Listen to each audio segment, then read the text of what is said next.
The senator from Indiana. Mr. President, 11 years ago this morning, September 11, 2001, nearly 3,000 of our citizens lost their lives in a senseless act of terrorism that would change the course of America forever. That fateful Tuesday morning changed the way we think about life in America. It changed the way we travel, changed the way we govern. It changed all of our lives, with some, of course, sacrificing much more than others.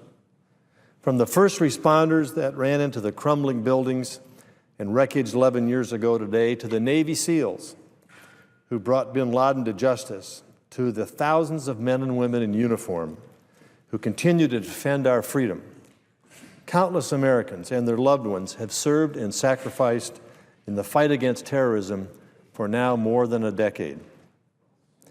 The tragic events of September 11 have also led and resulted in a more vigilant nation and a more prepared and proactive defense security for the American people. The attacks highlighted several vulnerabilities across state and federal governments that had been ignored for too long, and many of those have been addressed and remedied. In the aftermath of this tragedy, Congress put aside political partisanship and worked together with the administration and its departments to strengthen our national security and intelligence efforts. Yet today, we face another major potential attack on our country, different than those that we faced before, but as dangerous and as threatening as ever. It's not a hijacked plane or a bomb, although that exists as a significant threat, but it's rather a cyber attack, an attack using the interconnected internet that governs some of our most critical infrastructure, and an attack that comes across the wire or through the air, addressing a system and taking it down that has a dramatic impact on our country. As a member of the Senate Intelligence Committee, I know that the threat of a cyber attack is real and far-reaching. A major attack on our cyber system could shut down our critical infrastructure, our financial systems, our communication systems, our electric grids, power plants, water treatment centers, transportation systems and refineries, and other interconnected critical infrastructure that allow us to continue our economic efforts in this country and protect the safety of Americans. Every day, American businesses are victims of cyber intrusions, and the threat of and sophistication of these attacks is growing as we speak.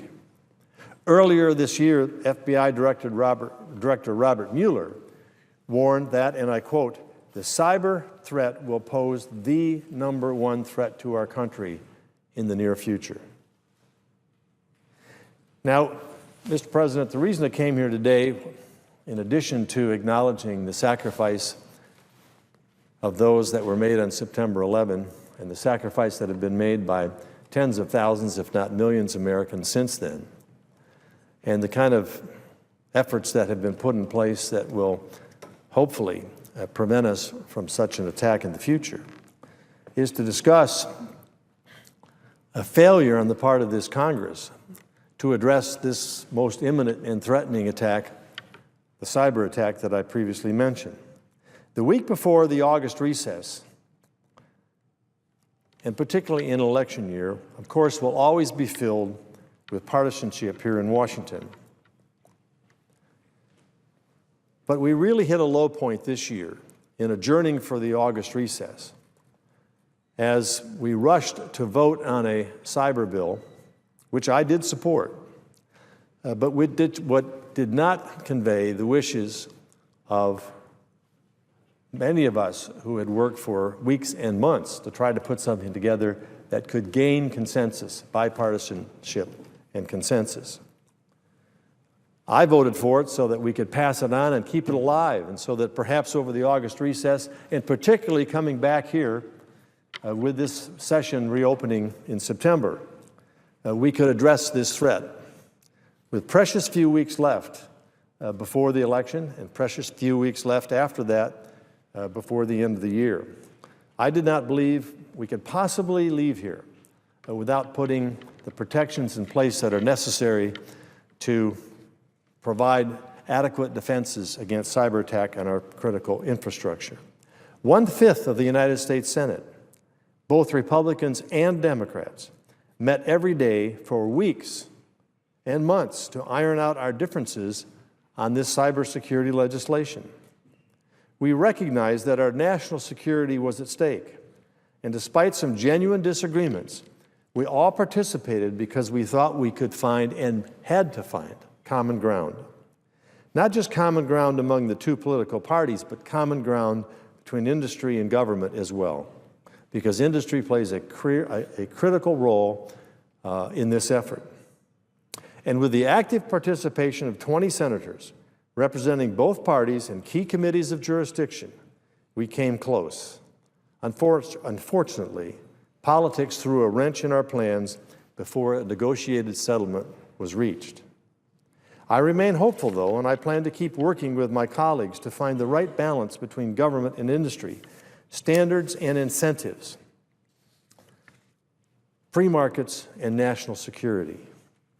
I was frustrated to discover that after sitting on the sidelines rather than working with Congress on this critical debate, the President has signaled his desire to regulate cybersecurity by executive fiat. No one can do this alone. Not one party, not government or industry, and certainly not by executive order, which on its best day cannot begin to provide the robust incentives and information sharing required to achieve sufficient collaboration. Congress must act to add cyber to its to-do list.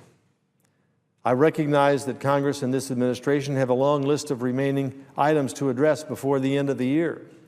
The Defense Authorization Bill, the looming so-called tax-mageddon, which includes the scheduled increase in the current income tax rates, the alternative minimum tax patch, the estate tax, the research and development tax credit, other tax extenders, the fix for physician Medicare reimbursements, the impact of the across-the-board cuts through sequester, and another impending debt ceiling. All of this is before us with just a little bit of time left. But what needs to be near the top or at the top of this list is cybersecurity legislation that provides the flexibility, preserves the personal liberties, and protects our country from a widespread cyber attack. Let us learn from the lessons of September 11 and not wait for a major strike before we act. Let's work together, Democrats and Republicans, Congress and the White House, government and the private sector, to make our country a safer and more prosperous place. So I urge my colleagues to continue to work in a bipartisan manner to bring forward a responsible and balanced cybersecurity bill. The responsibility falls on all of us. We know that this threat is ongoing and real, and we know we need to act. And rather than acting alone, I call on the President to join with the members of this chamber and work together to do the right thing, to cast aside partisanship and put the security of our country above political security. There's a lot of focus and a lot of emphasis on the election that lays before us. That's natural. But when we're facing a threat as imminent and as potential and as real as this, we must do everything we can to transcend the politics of the day and to look at the policy that needs to be put in place to make our country safer and protect our citizens. With that, Mr. President, I yield the floor.